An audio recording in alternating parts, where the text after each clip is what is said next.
Good evening, everyone. My name is John Bailey. I'm Executive Manager with the Hunter New England and Central Coast Primary Health Network.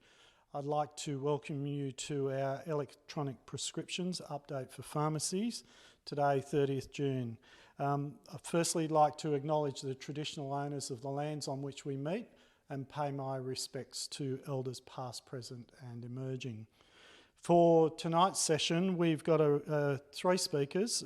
So we've got Carrie Doolan, who works with the Australian Health Digital Health Agency, Brian Spooner, who's also with the Australian Digital Health Agency and is a pharmacist, and we have Ben Wilkins, who is a community and accredited pharmacist. For tonight's session, if you'd like to pose any questions, please use Slido, and the tag is #pharmacy, so that's #pharmacy in the slido.com feed. We'll come back to your questions later in the evening and we'll deal with those at that time. Thank you and welcome. Thanks, John. Just confirming you all can hear me.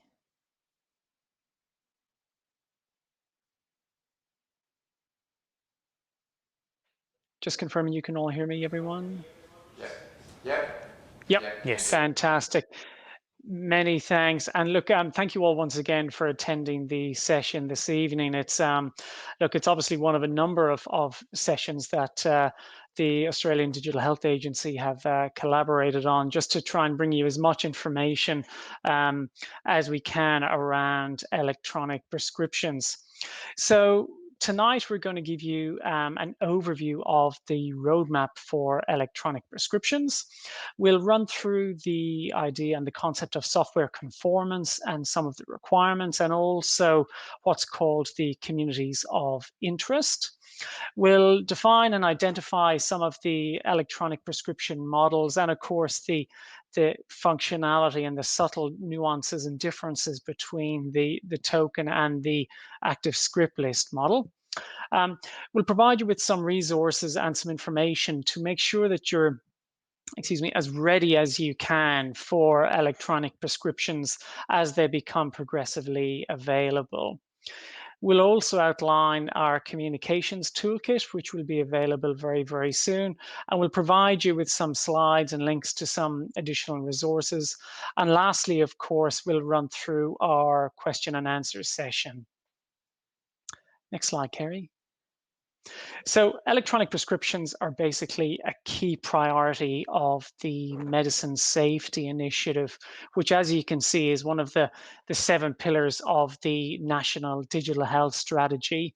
The strategy itself is basically I think it's a 4-year program actually of work. And of course, look, I know the agency has delivered a lot of elements and a lot of work to date across the 7 initiatives. The primary thrust, of course, of electronic prescriptions within that medicine safety pillar was to provide a paper-free option to manage prescriptions by the year 2022. And I think we're certainly well down that path at this point in time.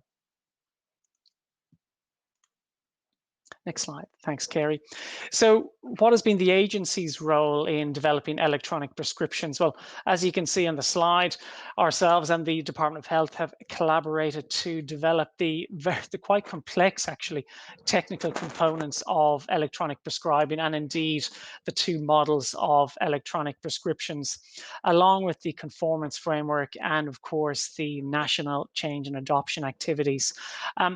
Again, this program of work started back in 2018, and again, a lot of work has gone into things to date. The primary goal, of course, and the complexity has been, I suppose, made challenging by the so-called conformance standards, which we've designed in collaboration with a number of stakeholder groups, such as clinical peak bodies, pharmacy, healthcare providers, prescribers, and indeed patient bodies as well. So it's basically stipulating and dictating the very fine detail which software providers must meet in order to maintain that patient privacy, and of course, very importantly, that patient confidentiality, and of course, for pharmacy, choice of pharmacy. As you can see on the slide, the national change and adoption activities, of course, have played a huge part in that very, very recently. And of course, that's why you're all here at the session this evening. Thanks, Kerry. So this roadmap is just a high-level view of the, I suppose, the implementation process of electronic prescriptions to date. So look, at the moment, what is available? Well, we know in response to COVID and the pandemic, the so-called interim measure or prescriptions for telehealth option is currently available. Now, as you all know, this is simply an interim measure designed for use during the pandemic. And my understanding is that it's only active or only an appropriate solution to use up until the end of September. Again, look, I suspect this may change depending on the progress or indeed the recession of the pandemic. As you can see on that first column, however, the paper prescriptions option are still an option throughout this. And indeed, the prescriptions by telehealth option is basically whereby the prescribing doctor or prescribing practitioner takes and makes a clear image of a paper prescription, which they then send by email or SMS to a pharmacy for dispensing and, of course, applied to a patient. I suppose progressively is the word here. The electronic prescription token model is a model that is, I suppose you would have known that the initial and the first electronic prescription and token prescription was generated and dispensed in Anglesey and Victoria back in May. But again, this is a progressive thing. For those of you up in Queensland, we're still waiting on the electronic prescription legality to be passed. But look, in terms of availability, it's very much down to individual states, territories, and of course, the software providers. So they've got a key role to play in this, in that there should be your first point of contact if you're in doubt or wondering when you will actually have this capability made available to you in your pharmacies. From later this year, there will be what's called the active script list option available. And again, this option is quite a complex solution, but it's probably the more complete solution in that it will be really, really useful for patients who are on multiple medicines or indeed with chronic illnesses, chronic diseases, etc. So from the end of this year, there will be the token model. There will also be the active script list model of electronic prescriptions available. And throughout this year and moving forward indefinitely, the paper prescription option will be available.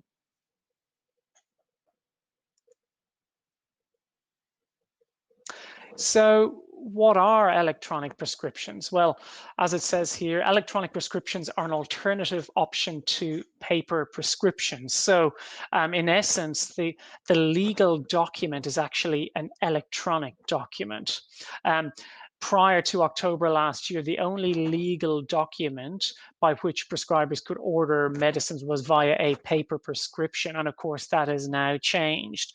But again, it's important to highlight that both the paper option and the electronic prescription option will remain available moving forward. And of course, both options continue and will meet the various legislative and state and territory requirements moving forward.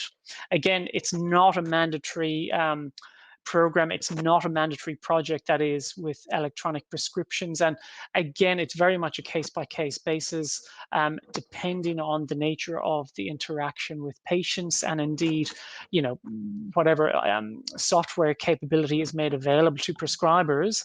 And of course, depending on the suitability of the patient, there will be that choice for providers to provide either the paper option or indeed the electronic option for their patients.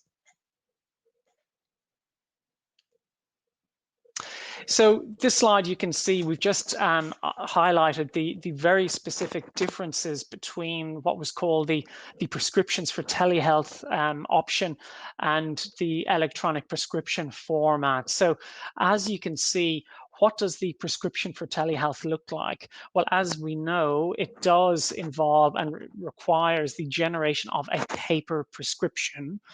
On the other hand, your electronic prescription format is exclusively an electronic document. There is no paper involved.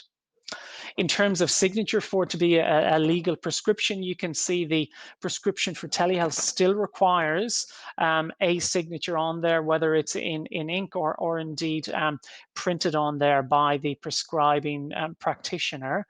On the other hand, the electronic prescription option, the prescriber's HPII effectively acts as the prescribing practitioner's signature, albeit a digital signature. How is the prescription sent to the pharmacy or generated or provided to the pharmacy? You can see with the prescriptions for telehealth model, the doctor should fax, email, or SMS the pharmacy. And again, there will be individual nuances between state and territories in terms of controlled drugs and so on. And actually, on that point, I know the Pharmaceutical Society has got some really, really good resources on their website around this interim model and the legislative requirements which you need to meet in terms of providing medicines via that prescriptions for telehealth model, and certainly with respect to controlled drugs.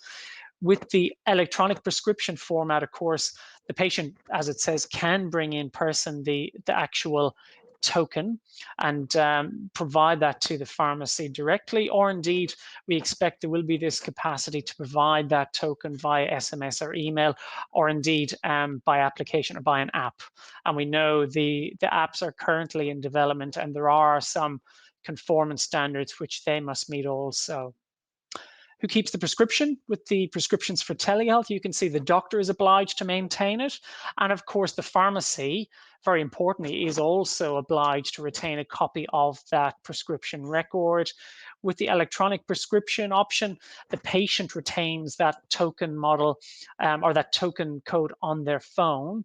With respect to the active script list, we don't know fully yet what that's going to look like in terms of custody or providing access to pharmacies to provide medicines to patients using the active script list. We do expect that that will be on the basis of a secure code which patients will be able to provide to pharmacies. Repeats will be kept at the pharmacy for the prescriptions for telehealth. And of course, yet again, with our token model, the patient will retain the repeat token codes on their device. S4 and S8, I think we've already covered that. And very importantly, the electronic prescription option moving forward will be the option that will be available indefinitely, or certainly into the long-term future, along with our paper option. And of course, our interim or prescriptions for telehealth measure, that option will be available up until the end of September.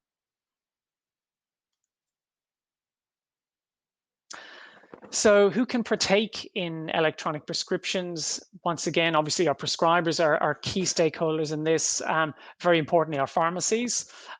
Software providers obviously have a key role. And of course, patients are at the core of what we're trying to do here. But a couple of things to note.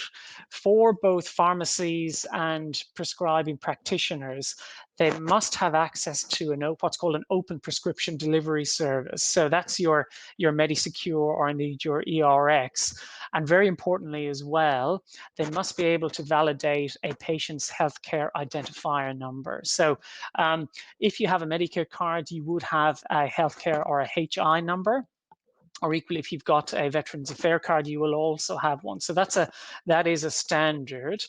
But I suppose something that is worth pointing out at this point is that the paper prescription or existing paper prescriptions will not be able to be converted into electronic prescriptions.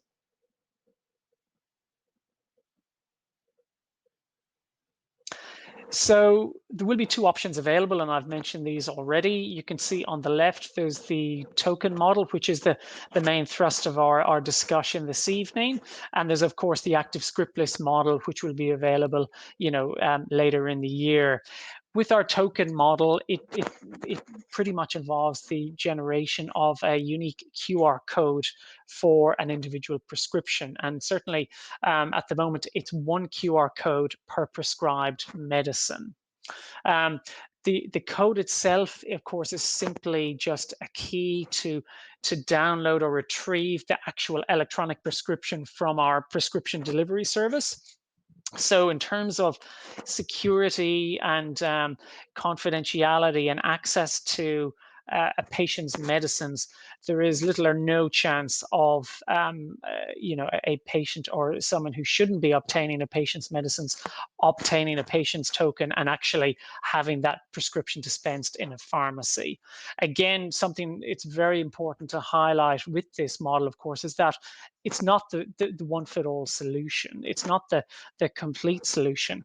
But again, it will enable patients to have a little bit more control over when and how, of course, they have their prescription medicine provided to them. The active scriptless model, again, it's our model which will be available later in the year. As you can see, it's going to be a really useful solution for patients or consumers who might have lost their tokens or deleted their tokens inadvertently on their device. And I think, very important to note for pharmacies, of course, is it's going to be a really good solution for those of you who will be providing, dose administration aids or, Webster packing, that sort of thing. I think that would be a really, really good solution. But moving forward, I think, it is going through the sort of testing process, and towards the end of this year, it will be included in what's called our Communities of Interest project. But that's something that that Kerry will cover a little bit later on in the presentation.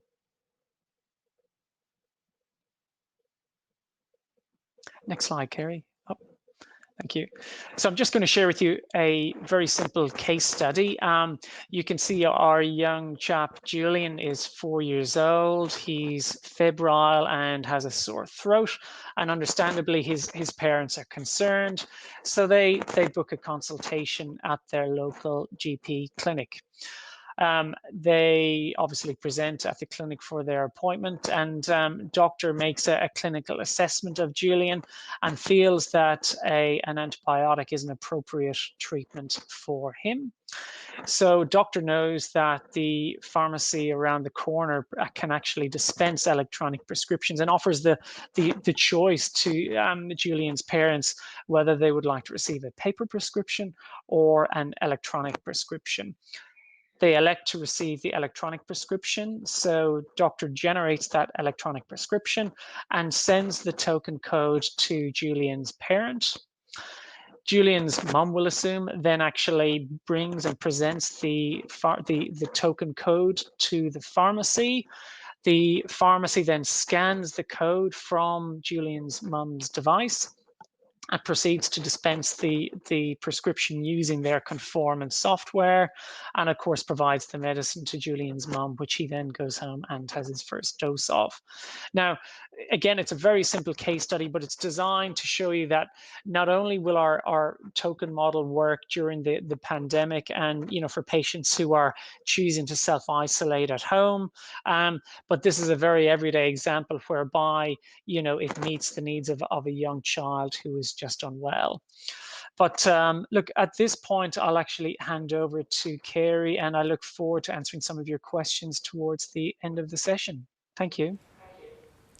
Thank you very much, Brian, and thank you to John and the PHN and everyone joining us this evening.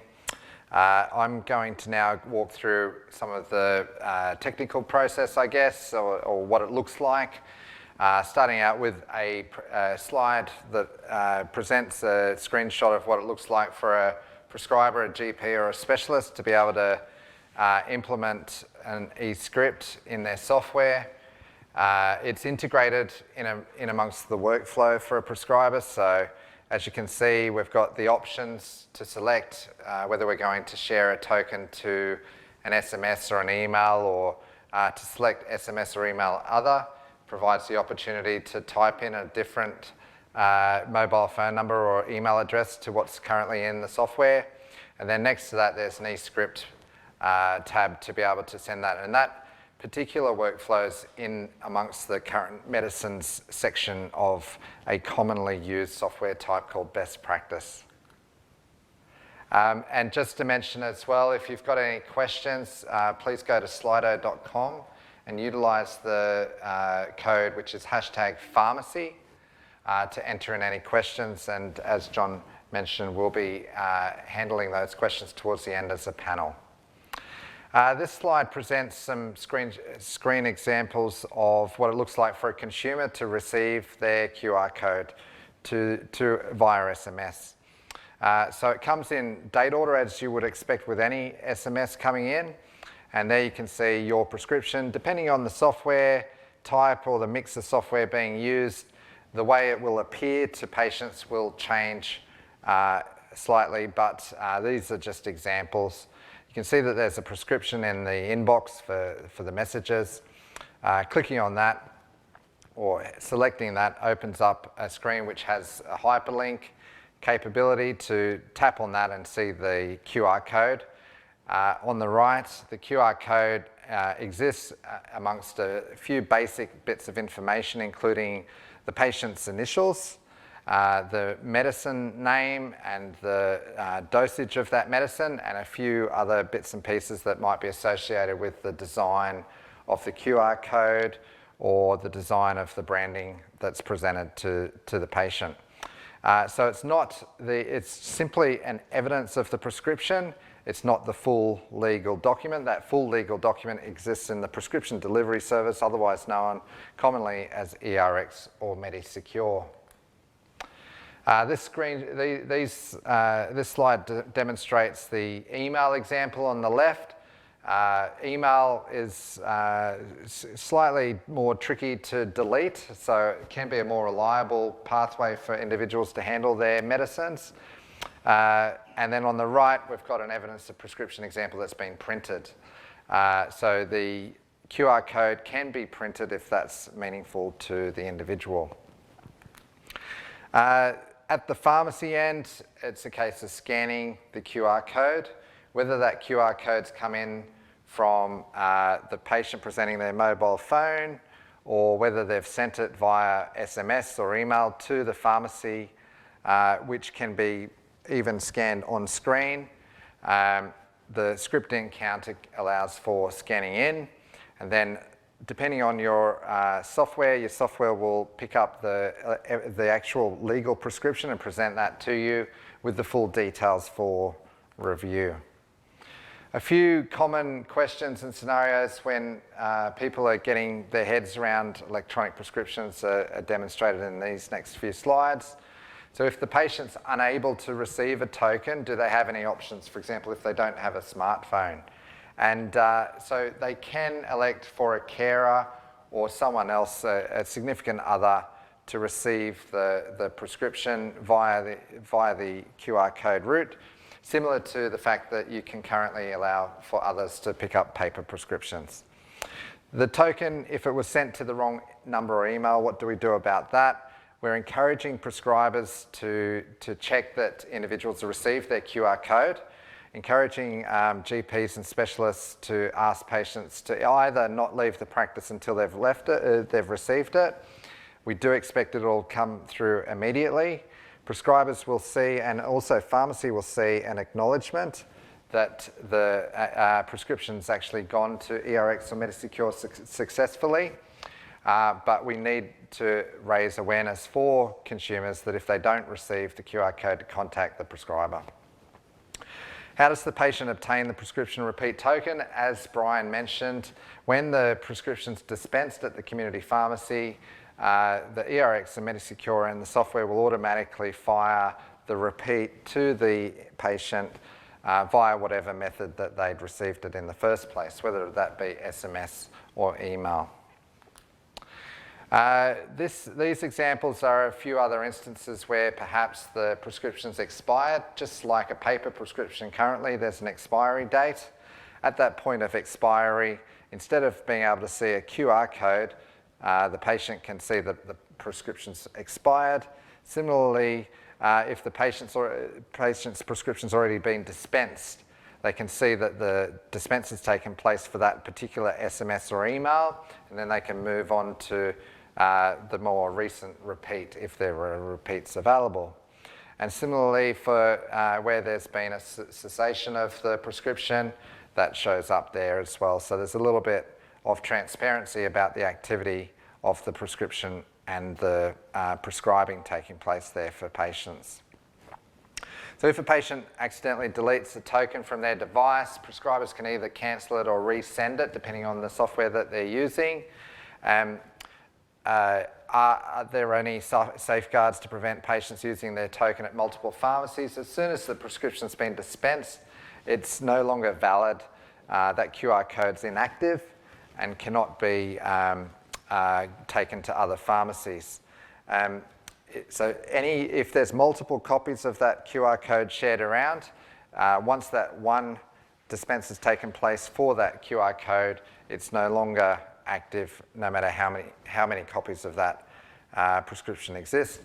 If the pharmacy has scanned the QR code but has not actually dispensed it via the software, that QR code is still active. So for example, if there was a lack of stock for the pharmacy of that medicine, you can let the patient know that you do not have stock and that QR code is still active, and therefore it can still be taken to another pharmacy.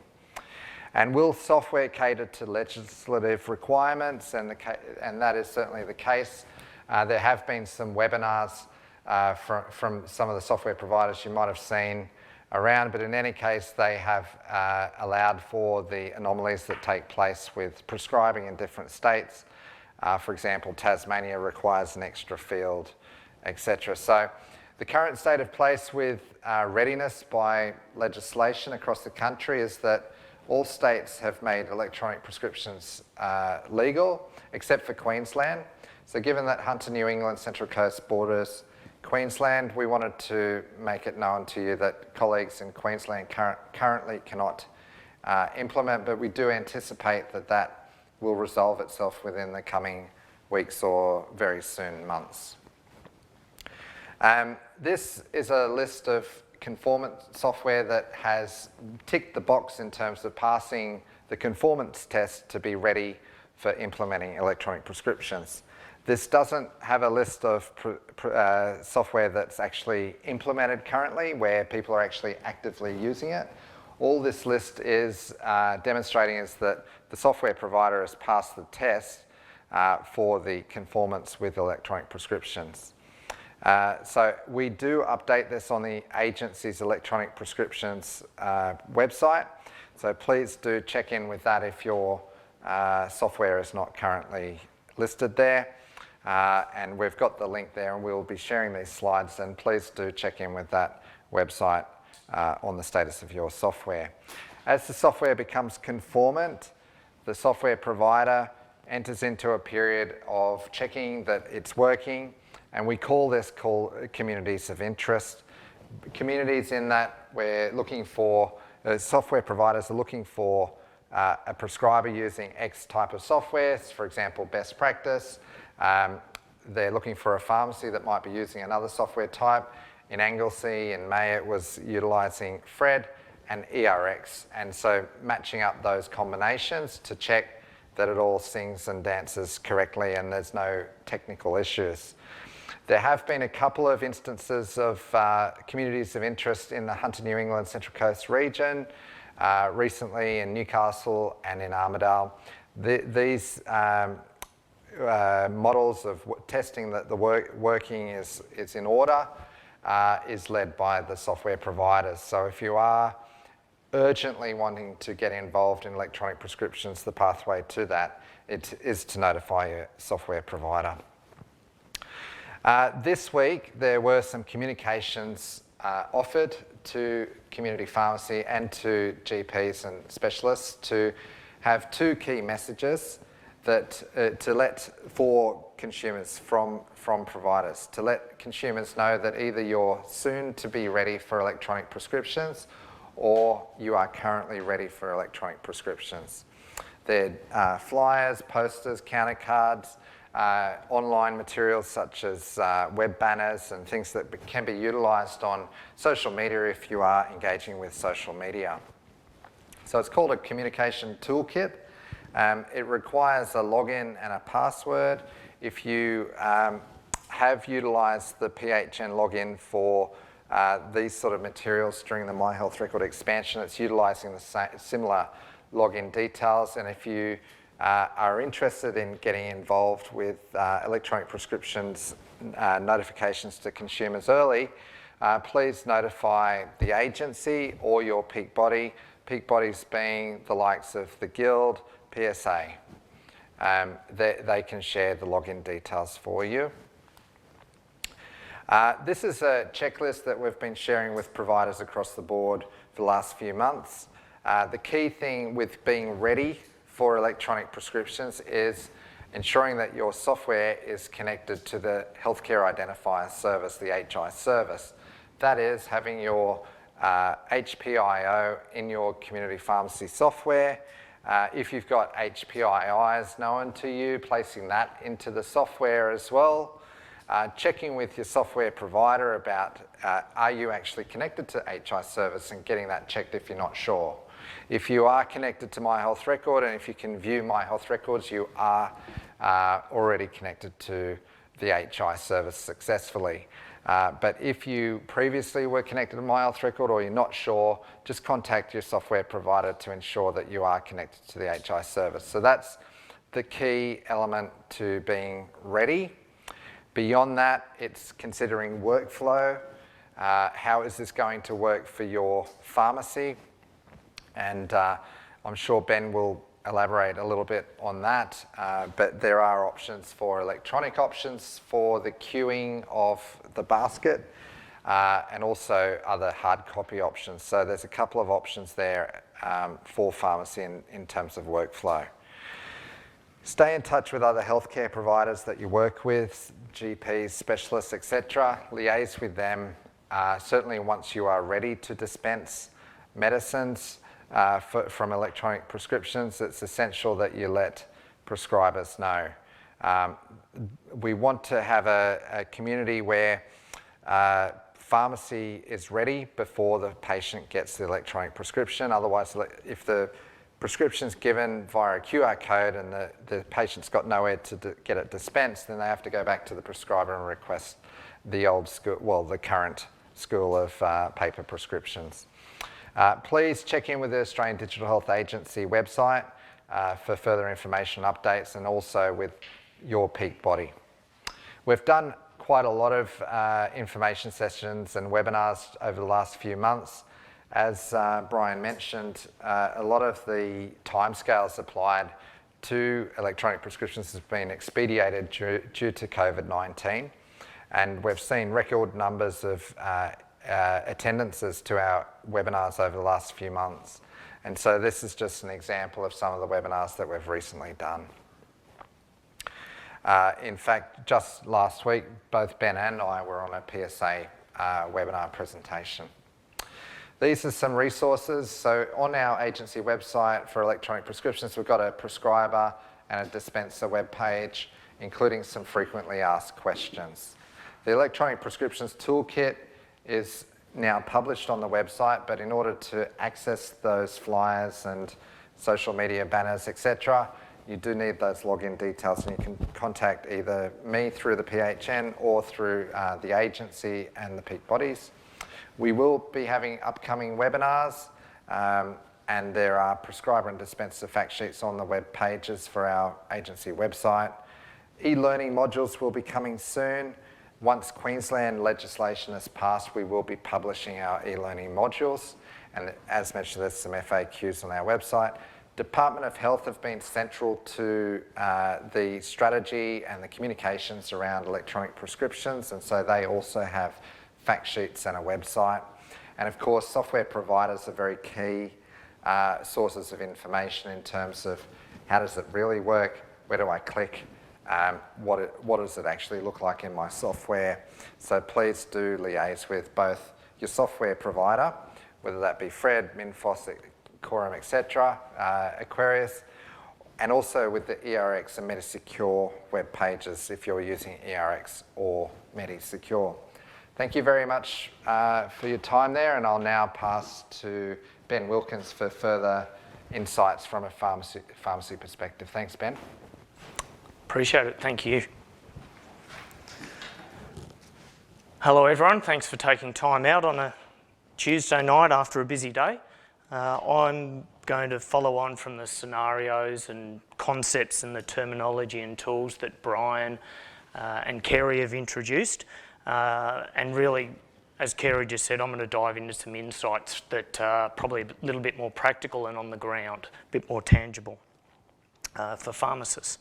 And I'm presenting tonight as a pharmacist colleague. You may be aware I wear a number of hats, but as a community pharmacist, I'm just giving you some insights from my perspective tonight.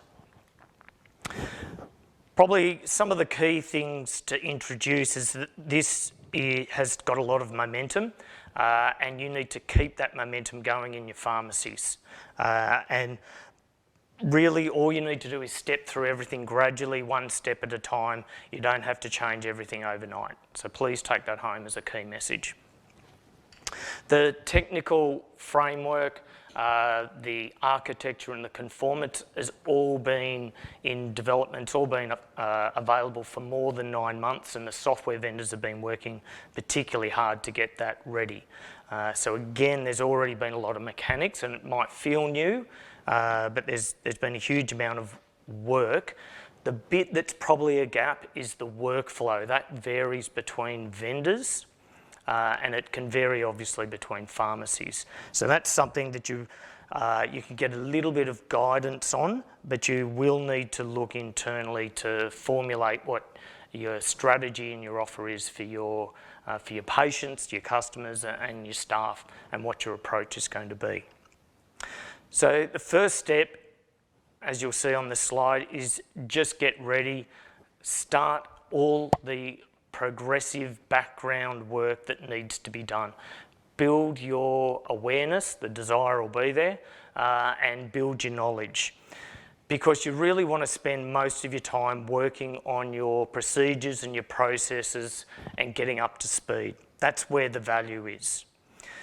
Once you've got clarity on that, then you can progress it and take it to your people, being your staff, the GPs and prescribers that you're interacting with, as well as the customer. So don't rush to the answer for the customer. Make sure that you step through it sequentially so that it's nice and solid and you don't have to swap and change over time. Brian introduced this slide. The digital strategy is pretty interesting. Most of us know My Health Record. It's been around since 2012, it's 8 years old. We've progressed since 2018 with the opt-out change that all of us heard of.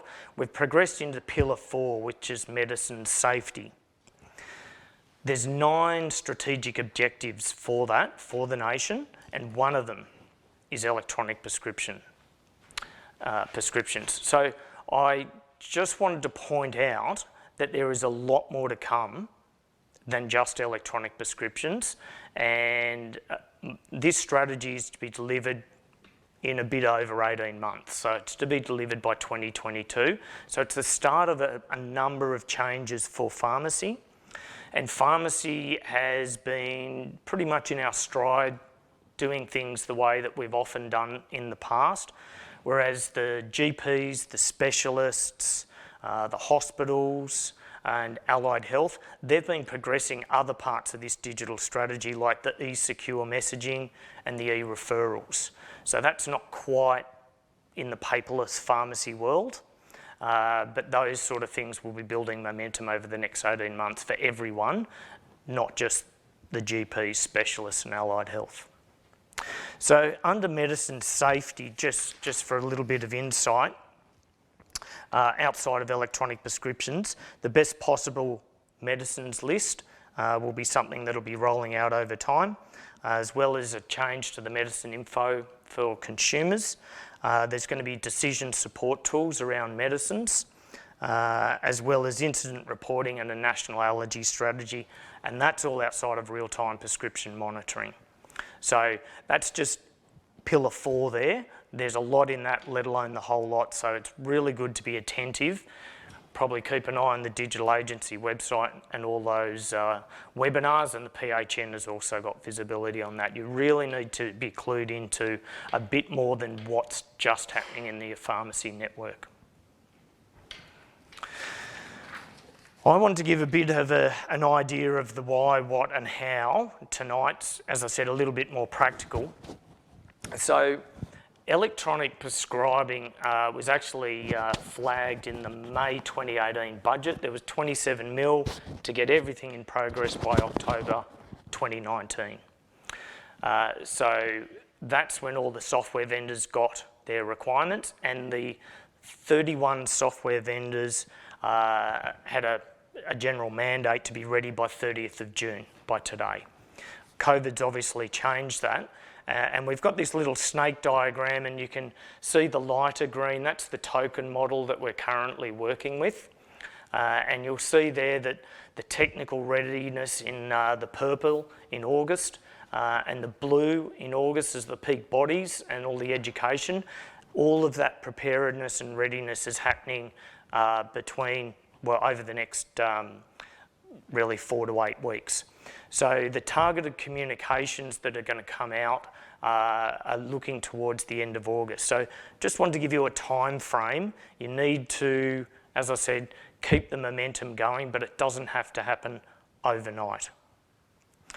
What I can share as a pharmacist is that there's been more than 1,000 electronic prescriptions as a token that have been successfully prescribed, transmitted to the patient, dispensed and remunerated through PBS Online and supplied to the patient.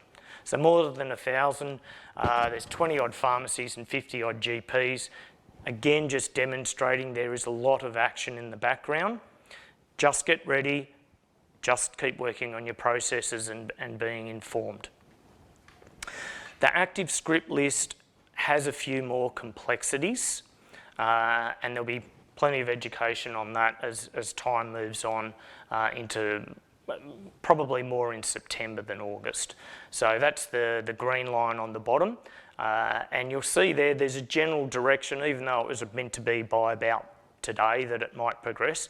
There's a general momentum that it's going to happen in the last 3 months of the year to a higher degree. So that's really what you're aiming to be prepared for. Remembering that hard copy prescriptions remain. That's always a comfortable fallback. The patients and prescribers and dispensers, we're all pretty familiar with those still, and they can always remain. Kerry just brought up the jurisdictions, and on the right there, the Commonwealth legislation did come through by the end of October last year, and everyone except for Queensland are ready to go. So that's pretty exciting, because in our federated nation, it's not always easy to line it up in 9 or so months. So that's actually quite a successful outcome. So really, this is the opportunity to get some visuals of what it looks like. So here's one of the dispensing systems, and I just want to give you some of the efficiencies that'll be happening with this. Technically, there will be no need for deferred scripts, and a lot of pharmacies have between 5 to 10% of their dispense scripts are deferred. So there's no inefficiencies, there's no patient quality care or anything. That's just an administrative task. So there's going to be some good efficiencies because there's going to be less deferreds with electronic prescriptions. There will be opportunities to batch prescriptions. So we would see that practically with DAA patients. And if we finish their pack, instead of writing it down on a piece of paper, we could actually log it in a queue system to say, let's dispense those at 3 o'clock on Friday, and we can batch dispense a whole bunch of scripts. And as you'd be aware, that will take away the need for filing, stickering, duplicates, repeats, script backing, staples, the whole lot, and all the filing that goes with it. So there's some of the efficiencies and benefits, bearing in mind that it might happen slowly, It'll really depend on the drivers. Owings could be a different situation as well, and often there's going to be less workarounds. Data integrity is critical. We probably haven't got time to go into that fully, but I'll give you a couple of slides for interest. So with an electronic prescription, once you have dispensed it, the label comes out, and that's really all you need. So you would scan the label, which is on the box, so that the pharmacist would see what you see on screen there. You'd be checking a script on the right-hand side, very familiar with what we already have with an original or a duplicate. So that's how it's represented with one of the software vendors. Here's another software vendor. You'd scan your label to check the script, and there it is on the right there. So there's going to be different visuals depending on your software, is the point I'm trying to make. Some of you would have heard about the queuing software. You'll see here there's 3 columns. Queue is what's going to be dispensed. It's giving us a work plan almost. And there'll be opportunities there to put in anything else that you want to schedule as well. That could be taking a blood pressure or an upcoming meds check or absence from work certificate. I was trying to get the terminology right because it's not a medical certificate. And we'll be able to queue those in the system should the pharmacy choose to do their workflow that way. You'll see in the middle there's a checking column, so that's obviously where the pharmacist would be clicking on to check a script. And once the pharmacist has checked that, they acknowledge it in most of the queuing software. So then it goes to the 3rd column, which is the out column, which is the patient's waiting to collect it. In our world, it's in the basket on the shelf at that point in time. So queuing software can be separate in terms of on a URL, which could be on a separate screen or Alt-Tab. Don't need to rush to it all. Just need to be aware and start thinking about your approach. Some software vendors are actually going to have the queuing component inbuilt into the dispense system. So you really need to be active with and engage with your software vendor to find out what to do and attend their webinars as well. This is just how, when someone's dispensing, how it might look on the screen, because you're actually, like when we take in a hard copy script now with a bunch of repeats, we might say, oh, there's 3 or 4 scripts to do, and we mark them. Well, we've got a similar process that we will need to do electronically. We will need to pretty much count the number of scripts and log the ones that need to be done in the system. So it's similar workflow, but different. And here's another vendor and how they present the prescription for the pharmacist to do the final check. So there's a few visuals. They're all a little bit different, but there's also a bit of familiarity with it. However, patient behaviours could be very different. We're very used to the fact in pharmacy that customers ought to fit into our workflow process. Electronic prescriptions could well mean that the patient sends it to you via the app, which we're used to. They could send it via SMS or email. There's no reason that their carer or agent or neighbour could be bringing it in, so we'll have to do identification processes. And there's actually advances. For instance, we've got here WhatsApp. There's actually a bot that will be inbuilt into WhatsApp, so your customers can actually request a prescription, they can organise their delivery, etc. And you can see on the bottom there that they would be doing that via selecting 1, 2, 3 or 4 or Y or N for yes or no, etc. So these bots will be a very different way for the customer to engage with the pharmacy and get their prescription dispensed. Kerry outlined what is on the token. There's no real identifying information about the individual or the prescriber. So there's actually no reason that it can't be sent via a whole bunch of other mechanisms, which could even include things like Messenger. So we're going to be experiencing scripts not just out of the file or on a fax or just coming in the front door. There's going to be a whole new way that they will present to pharmacy. So again, that's part of the e-process. You've got to think through what's going to work, discuss it with your customer and have some new systems in place. And it's really important to remember we don't know how quickly the uptake will be. So there's going to be this hybrid of hard copy paper prescriptions and electronic for quite some time. So that'll be a bit of a workflow navigation to think of.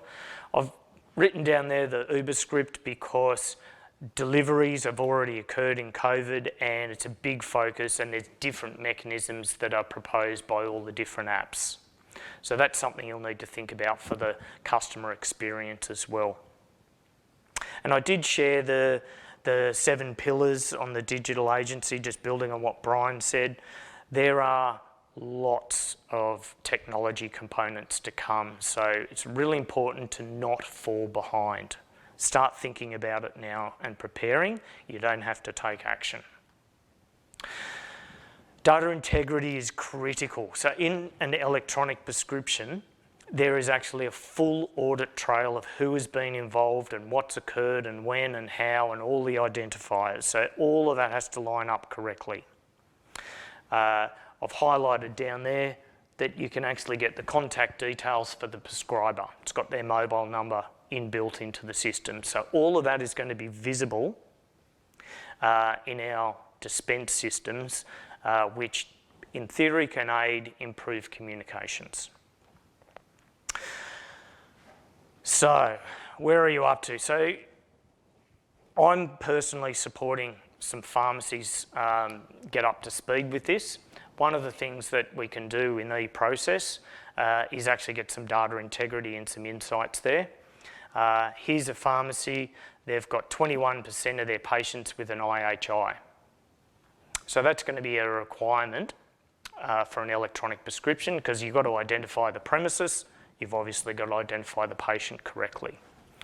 So this pharmacy's gone from 21% IHIs, 30% mobiles and 4% emails in a week. They went from 29 to 40% patient identifies correctly in the dispense system. Mobiles went from 30 to 40, emails went from 4 to 10. So you can do this yourself and make it fun for the team. Think about your approach to the customer. You're getting sensitive data. And make sure that you're lining up all of these types of components because they will be relevant and important for electronic prescriptions for the rollout. Just pick up on the right that there's been 62 new patients that this pharmacy is dispensed for. Across this period of time, the average scripts per patient is 2.5 scripts per patient. Interestingly, these 62 customers got 82 scripts, so they're getting 1.3 scripts per customer. I think we'll find with electronic prescriptions that dispensing, let's say, the antibiotic and maybe the kids have got a fever, dispensing that for them, being lovely, counselling them, giving them a CMI, sending them up to the cash and wrap to pay, wave them out the door goodbye is not going to be adequate for good service.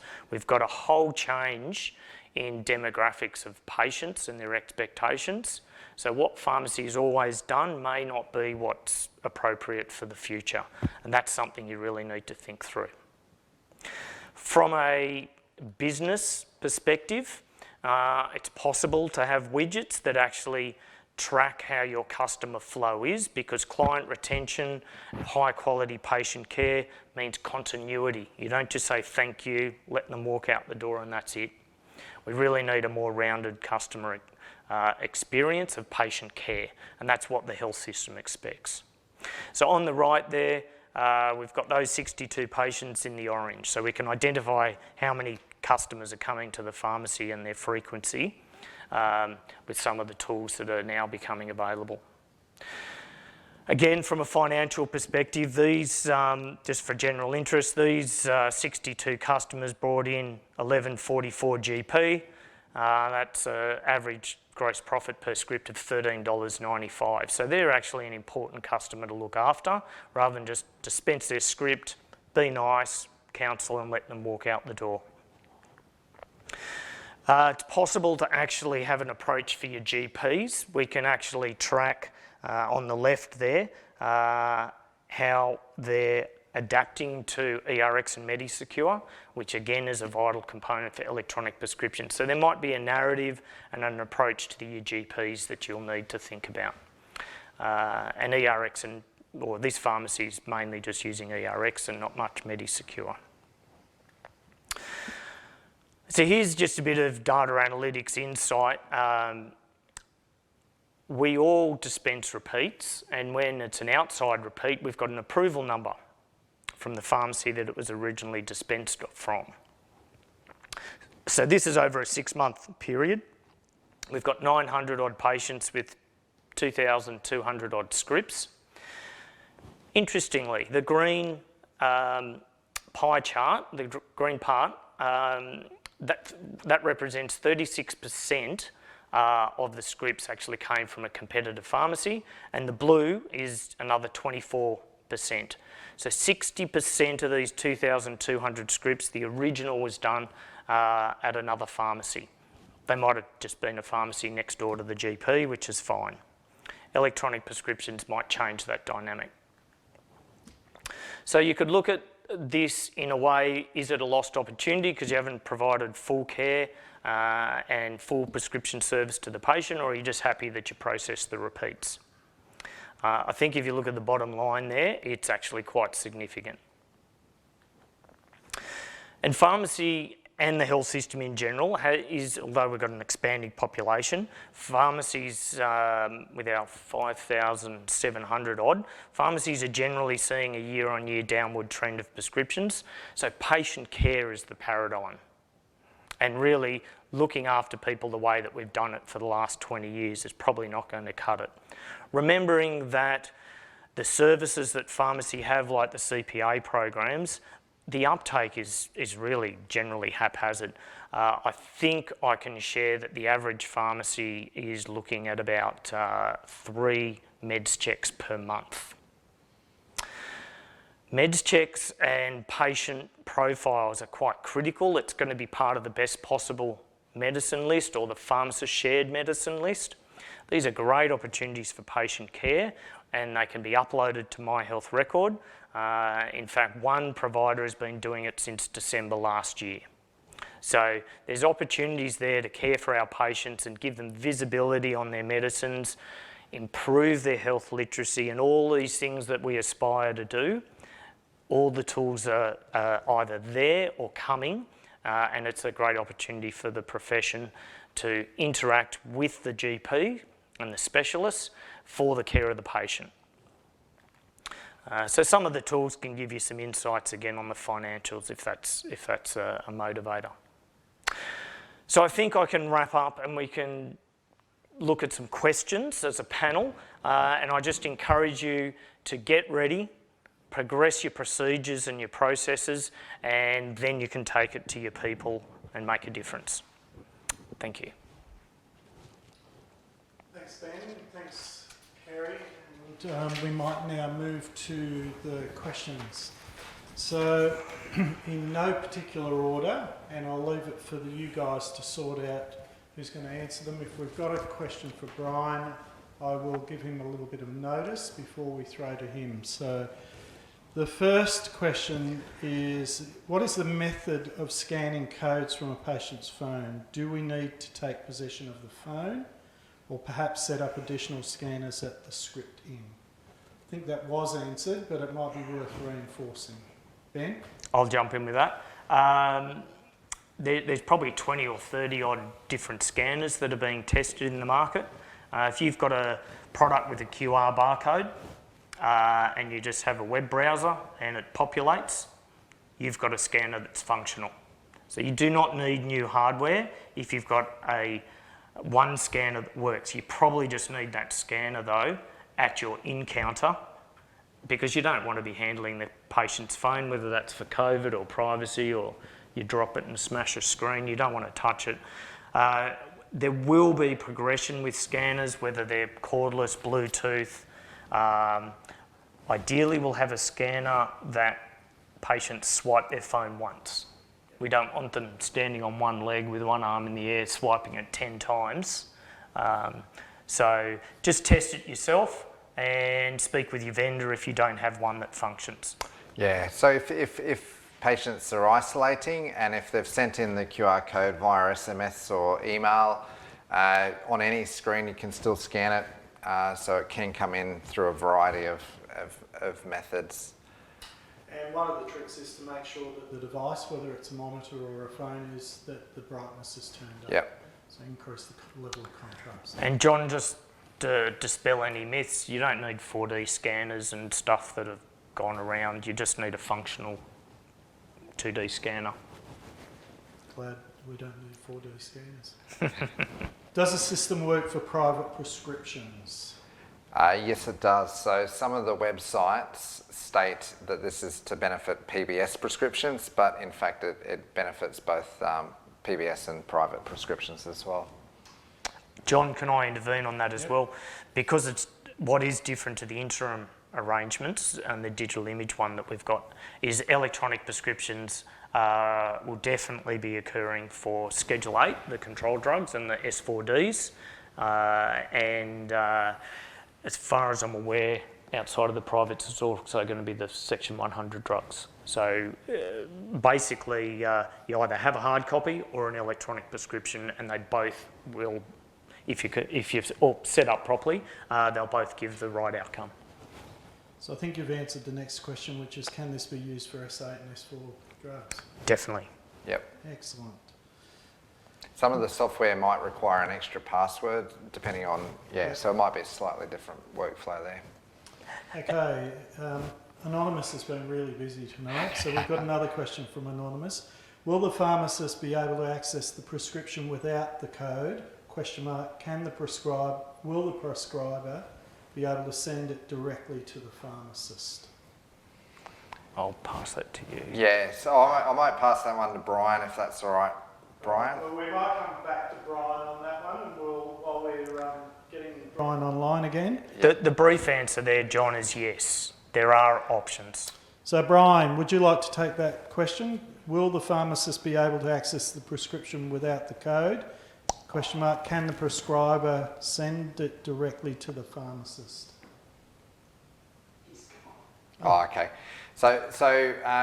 Because there's two parts to that. We should cover that. So in terms of the QR code, you do need a QR code for the token to be utilised. So without that token in the SMS or what have you, it just will not be utilised. For our patients with complex medical histories, they might have Webster packs, for example. The active script list is the full solution, and that won't actually require a QR code. That will require 100 points of ID and a consent process at the pharmacy to be able to access the script list of active prescriptions for that particular patient at that point in time. And then the next part of that question... So the direct from prescriber to the pharmacy. So there are some circumstances with stage supply or a methadone script or an owing, which there's probably going to be a change in the owing landscape, where it is possible for the prescriber to send that directly. Yeah, so the way that the token's designed is that it goes via the consumer or the patient. It's not been set up in a way that's smooth or simple for prescribers to send it direct to pharmacy. Of course, it can be entered in that way if that's absolutely the case, but it's not designed in that way. The best option for those scenarios is that waiting for the active script list. And that'll come through with that full solution. All right, thank you for that. Question, Brian, did you want to add anything to that? Yeah, just to an add-on. I think it's important to remember the continued supply and the urgent supply, or indeed a phone order from a prescriber, will continue to be available, albeit it's not an electronic prescription as such. But certainly, there's lots of ways for prescribers to communicate to pharmacists. I think it's important to highlight that clinical triage will never go away, and it's something that us as pharmacists are very good. And of course, it's important to maintain that relationship with our nearby prescribers and GPs, clinics, etc. as well. Yeah, on the prescriber end, so if there's knowing script, there is a little checkbox for the prescriber to select to say that this is a knowing script, and that QR code will not go to the patient, it will just go direct to the PDS, ERX, Medisecure, and hit that script list, if you will, to recognise that the knowing script's been shared with that pharmacy. Thank you. Question is from Anonymous again. How will we be able to incorporate this into undergraduate teaching? Who wants to take that one? Well, something that the agency is doing is engaging with universities on education on digital health across the board. I can see Brian's got something to say there. I'll cross to Brian, please. Thank you, Kerry. I hope you can hear me. Look, yeah, just on that, look, what I would say is, for any of the, the education and the teaching bodies, reach out to the agency and we can certainly organise some sessions. But we do have a session for UQ interns. I think it's the 12th or 13th of July. So it's certainly within the next 2 weeks. And it's probably worthwhile going to perhaps the UQ pharmacy department, or certainly contacting that way to get some access to registration. But if you do attend the session, you'll get to hear my voice again. What I've discovered recently is there's quite a broad range of opportunity for individual academics to identify a need for education, and then they basically can book the agency or request individuals in the community or industry to come and present. So if you know anyone working in universities where there's an opportunity, please reach out to any of us, and we are certainly ready to present in those forums. We've got a question in regards to the presentations that were used tonight. I'd just let people know that the presentations will be available on our People Bank Education and Events website, and the link will be emailed to everyone after this evening.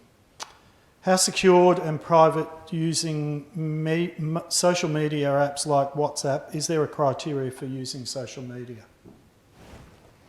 Well, given that we've got the option for the QR code to be shared via SMS, email, and print, if you've got the print QR code, it can be scanned in a whole variety of formats, and that could include Messenger or other methods. Once that QR code's been scanned and the prescription's been dispensed, it's invalid no matter how many copies, etc., are present. So that's all covered through the mechanisms of the protections that are in place via ERX and Medisecure. As mentioned, it's very little information being shared via the SMS, email, QR code option, just initials of the patient, medicine name and dosage, and a couple of minor details of the QR code. I think it's, if I could add, John, I think it's important to say the QR code is not the legal document either. So it only it'll have the patient initials, it'll have the drug, the strength and the quantity, and the supplies remaining. So it doesn't say the doctor, it doesn't say the patient's name on that. Something like WhatsApp, my understanding is that it's a secure end-to-end communication. But there'll be more coming in that space. So I've heard a number of about 90. Watch this space for the use of social media. Indeed. All right, Anonymous again. If you aren't registered for My Health Record, am I correct? You have no IHI, so cannot use electronic scripts. Kerry, I think this might be yours. So electronic prescriptions is a separate system and entity to My Health Record. So patients can choose not to have a My Health Record, but can choose to have an electronic prescription. The way that your pharmacy software will find the IHI for the patient, the individual healthcare identifier for the patient, is by having in your software the user settings and the configurations being set up with support from your software provider to set your software up ready for electronic prescriptions, which is a different set of settings to My Health Record. So you as a pharmacy can choose to do electronic prescriptions separate, and not do My Health Record, for example.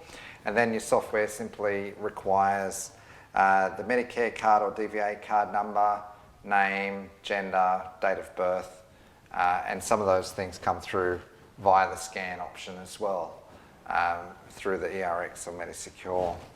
And I'd just like to say that if you've got a first and a last name, a Medicare and a Pulse, you've got an IHI, and you do not have to have a My Health Record for an electronic prescription. Thanks, I was going to correct that, but we'll move on.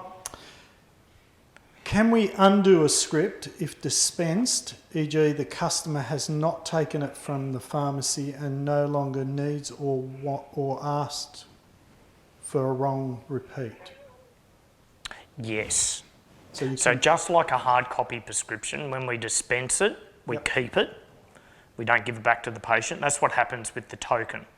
But if you decide to cancel the script, well, you give it back to the patient. Right. So that definitely occurs. In that situation, does the token become active again? Correct. Right. So normally when it's dispensed, if it's particularly a one-off, it would deactivate the token, but cancelling the dispensing would reactivate the token. Correct. For the period of validity, etc. And just think of it like the hard copy prescription. I was listening. Okay, now we've got some brave soul called Rowan here who's actually put his name to the question, which I appreciate. What is the name of some of the apps patients may be using to store their prescriptions? Well, it's early days at the moment as far as apps, and so certainly I haven't seen app names as yet. I've got a dozen straight up, but there's more. Yeah, right. There's a lot of development, and they've all got lots of different requirements. So it's not like I can say, John, this is the best one for your pharmacy. If your focus is on deliveries or a different cohort of patients or a different age group, it's horses for courses. So if I'm a patient though, and I have a smartphone and I want to store the QR code, are there apps for that? Or do I just screenshot and store it in my photos? What's the... There'll be an integration with the mobile apps to make it similar to what we're used to with some of the core apps that we have attached to our current dispense systems.